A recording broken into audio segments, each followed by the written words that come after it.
You knew what happened to me with Marvel Comics? Yeah. That was something. It's really something to see yourself portrayed. I got accused of being a Nazi pretty much when all this happened. It was really something because I had been teaching students what we're talking about today, about these temptations that you faced and how people as individuals get sucked into that totalitarian hell.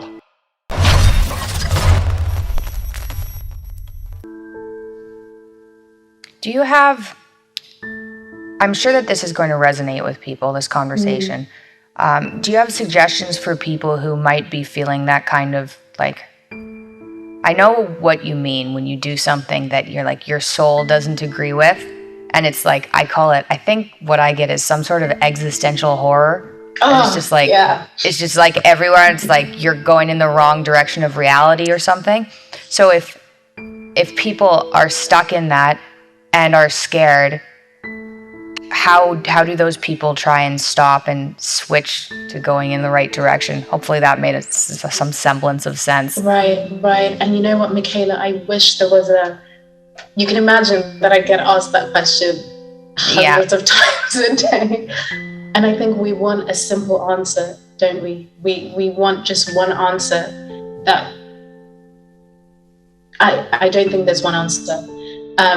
Part of it is to try to listen to what you say, to what you're saying, and see if it makes you feel stronger or weaker. Yeah. Each word is like a stepping stone through a swamp. Right. And if it's the right word, then you step on it and it feels secure and stable compared to the territory around it, and you test that out, and you dare to see if that's the way you think, as opposed to that persona that you're putting on for public adulation and protection, right? That's the temptation of the actor. Yes. So in the movie Pinocchio, when Pinocchio is trying to stop lying and to become a real boy, he faces two major temptations apart from lying. One is to be a victim, and the other is to be an actor. It took me a long time to figure out why being an actor was a temptation. But you put your finger on it with your description. It's to adopt a set of roles that will, appeal to narcissistic inflation, something like that. It's right. And there's a terrible totalitarian danger in that. It's terrible. Yes. And that's my suspicions are that's what you were reacting to so viscerally, that you were participating in that, and you had your reasons. But you mentioned something that I think maybe the three of us could discuss that would be interesting. This idea about all white people being racist. So I kind of wondered about that as a psychologist, but more broadly, because maybe you could say, well, are all people racist? And here's what I mean by that. Well, we all have an in-group preference. Now, what that group might be, it might be you and the person you love, it might be you and your family, it might be you and your town, it might be you and your state or your country, it might be you and your race. That who that in-group is can vary, but we do have preferences for people, and we do have in-group preferences, and the corollary of that is that we have out-group skepticism and maybe fear and maybe disgust and all of that. And from what I've been able to understand anthropologically, that's more or less a human universal. As different peoples have been brought around the world into global community, let's say, one of the things that anthropologists have found is that it's almost always the case that any given tribe of people will use the word that refers to human beings to their tribe and some other word to everyone else. And so it's possible that that's a deep tendency that we all have to fight against. And I mean, there's part of the reason these ideas are so compelling to people and able to possess them, the wokeness ideas, let's say, to use a casual category, is that they contain an element of truth. People have an in-group preference. that can easily be distorted into something that's quite akin to racism. I mean, you even see that in chimpanzees, for example. They'll go on raiding forays into neighboring territories, and if they outnumber, the males do this, if they outnumber the foreigners that they come across, they will tear them to pieces. So it's, that was a stunning discovery. Lovely. That primatologists made. Jane Goodall's team discovered that in the 70s. It was a real shock. Wow. Right. So they were trying to find all the nice chimps. Yeah, well, they're like, oh, they just rip each other to shreds. Whoa, okay. Yeah, exactly. Well, no one had any inkling previous to that human tendency for war, broadly speaking, was so deep that it was even shared by our closest animal relative. So this is very deep. So, the idea that racism and in-group preference, all of that, is something that human beings struggle with is true. And then you say, well, you twist that a bit. You say, well, that's particularly true of white people because they hold the power. It's like, well, it's an interesting proposition. But the question is, well, if it's true, exactly how is it true, and what's its limits? And how does that play out in the case of other races or groups, Asians, for example? Right. And what are the dangers of putting the idea that way? And what makes you so sure that that's also not true of your group? And how does power play into that? These are all genuine questions that we should be asking ourselves, instead of hammering home the idea that we have the answer to this. It's like, well, you said, you got elevated as a black woman in this. Well, it's very difficult to not see that as an exacerbation of your in-group preference, and then an exaggeration of that implicit or explicit racism on your part. And I think that's part of what you were rebelling against. The fundamental danger is the devaluation of the sacredness of the individual as the primary category. You replace that by group identity, you have no idea what kind of devil you're messing with. Or maybe you do to some degree. You experienced it a bit because you messed about with that devil and you got tempted, and 7,000 people told you were right. It's like, imagine you're a political leader. Okay, now imagine 30 million people tell you that you're right, and they chant that in a mob. And they do that everywhere you go. That's what happened in Germany. And then you play to the crowd. You're that actor. You play to the crowd, and you get hungrier and hungrier for that validation. And you train yourself to say anything the crowd demands, no matter how dark. Right. When politics becomes religion, it's gone too far. And that's part of the danger of the loss of religion, is that you can't get rid of it. It crops up somewhere. Something else gets inflated into religious dimensions. And that's when things are, you're supposed to render unto Caesar what are Caesar's, and render unto God what are God's, what is God's. And if you render unto Caesar... I just read that yesterday. Yeah, great. That's weird. That's weird. Okay. Really? And if you render... Yeah, really. If you render unto God... If you render unto Caesar what is God's, then Caesar gets inflated into a god. And that's another danger, and an existential danger for everyone. Like we have this rational idea that we can dispense with our religious values, but by definition, our religious values are our deepest values. By definition. And you have to have deep values or you're disintegrated and aimless. And they're going to come from somewhere and be placed somewhere. And if they slip out of a domain of religion that's set aside specially for that, then it's easy for the political to become inflated. And we don't want that. That's not good. Well, we use heuristics like that all the time, and it's easy to get caught up in them because, well, you can't listen to everyone. And so you kind of have to make a snap judgment about almost everyone. And the default is you don't listen because there's like 7 billion people. So obviously you're not listening to most of them. So you don't need much of an excuse. And it's really easy for that to get, and I mean, it's not like I haven't experienced that. Like on my podcast, I invite people on. Abigail Schreier, for example, she wrote, I don't remember the name of her most recent book, but it's a investigation into the downside of the rush to make everything gender fluid, essentially. And I was terrified when I had her on. I mean, I was in rather ill health at the irreversible damage. Yeah. That's the one. I want to have Andy Ngo on my podcast, but that also makes me nervous too. And, because he's tarred with the fascist brush, and then it's guilt by association, and that might have been part of what you were feeling. So you think, well, you need a simplifying heuristic, and part of that is, that most people aren't worth listening to, and he's definitely not worth listening to, and then that can so easily become politicized. And once it is, especially when the political has become religious, it's really, really hard to overcome that. Yeah, and so, it really is. A lot of the things that the radical left are pointing out are in some sense universal human failings.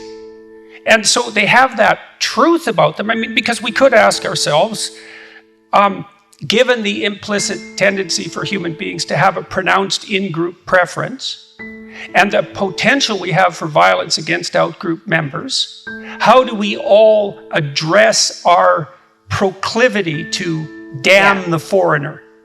Okay, that's a really important question. I feel like I've got a good answer. Okay, let me add the one end to that. And then the next thing is, we all have these proclivities. How are they exacerbated by power and privilege? Right? Those are good questions. But as soon as we make it instantly racist, well, then we can't even ask the damn questions properly anymore. So, Mick, sorry. My joke is over now. Oh, I'm sorry. I stomped all over your timely joke. You stomped all over my tiny little joke. I was thinking about that question earlier, though.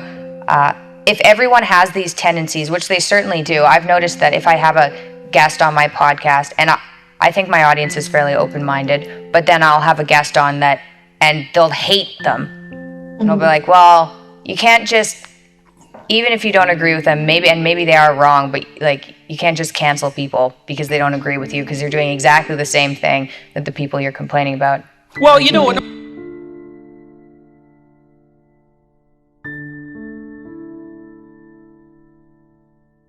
also, maybe your stupid opinions aren't right. They're probably not right. And are you so sure your life is going so much the way you want it to go, and you're such a bloody paragon of virtue, and the light is shining out every orifice, that everything you think and say is correct, and everyone who disabuses you of your notions is evil? You're really so sure of that, are you? Gosh.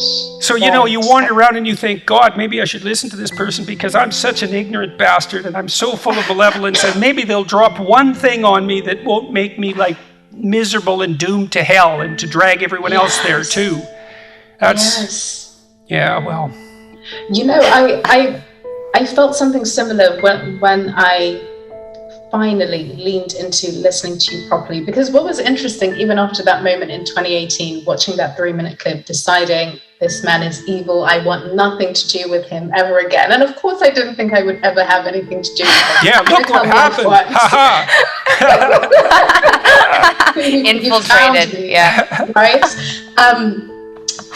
People especially people that were not really connected to the digital world, a lot of older men in my life, for example, and women in my life would always tell me to read your book. Honestly, people would always say to me, Africa, you will really love this book. I would have friends of mine send me lectures. I think you're really going to like this. And I would just completely ignore it. And in my mind, I'd be thinking, what am I going to find? What am I supposed to like? Because again, I have this idea of you built up in my head. So I'm finding it very confusing that people that know me very well are telling me that there's something that I'm going to like, right? Yeah, what the hell? Very confusing. But again, for years, For years I ignored it. So when I started watching your lectures late 2019 and last summer as well, in the beginning, I could notice myself listening to you and waiting for a moment where I could say, aha, see? Right. I knew I was right. And you know what? I waited. That moment never came. That moment never came. That comes for me right? all the time. Really. And that again, so it's like there wasn't one moment of being awake and then it's done. So many little, tiny, seemingly insignificant moments where I'm just sitting here by my sofa, just watching and listening, observing myself, waiting, for that confirmation that I'm right. Mm-hmm. And then it never coming. And then I have to deal with that. And then so again, my curiosity, I finally allowed myself to be curious again. And now, Jordan, I can say you have been one of the most influential people to me for so many reasons I couldn't even mention right now. But to be able to have the conversations that I do now publicly, you have, and I could have never imagined this ever in my entire life. Things like this don't just happen. And the fact that I can tell you this. Oh no. Thank you. Just thank you. Thank you. You got him.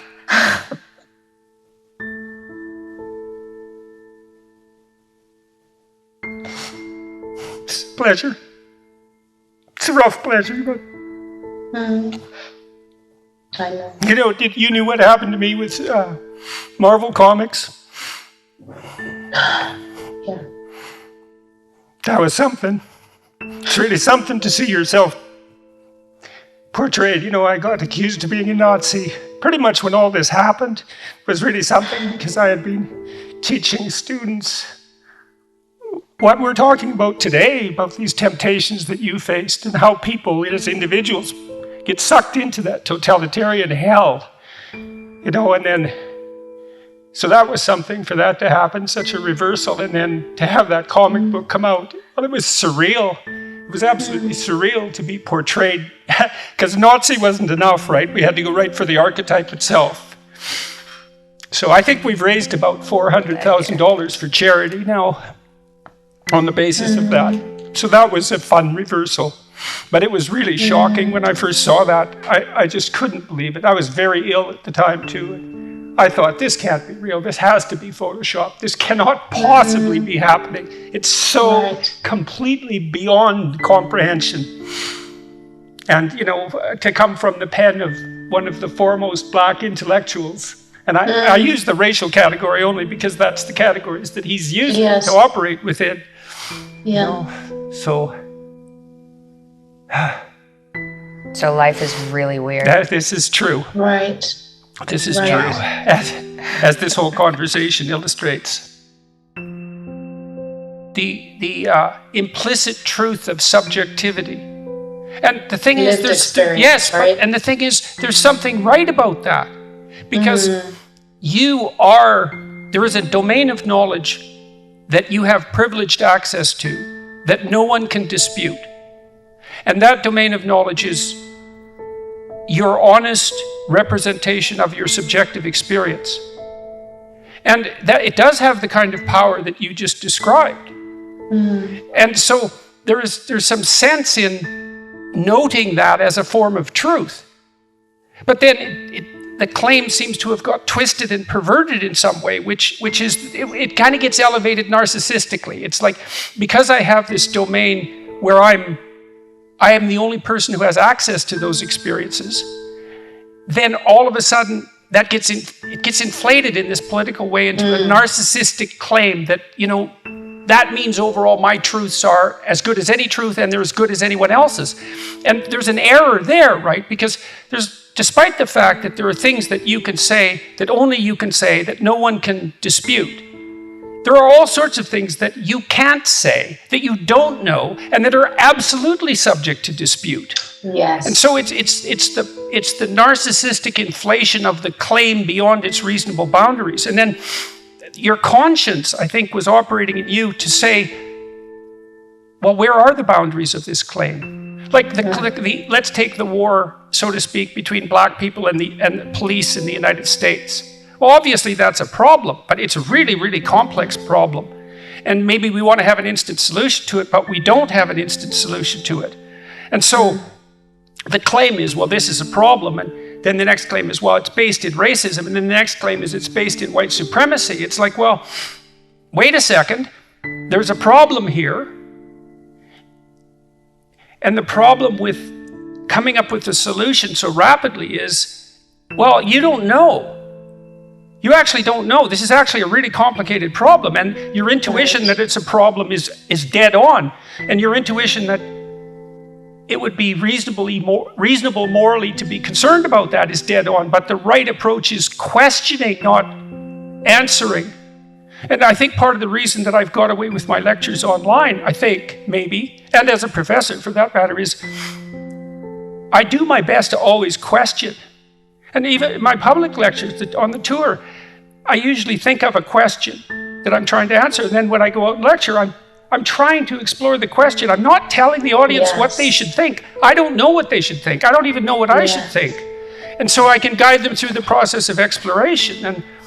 And that seems to, well, so far that seems to be working. And that's what we're doing in this conversation. And that's partly what makes it a good conversation, is we're trying to figure something out that we don't know.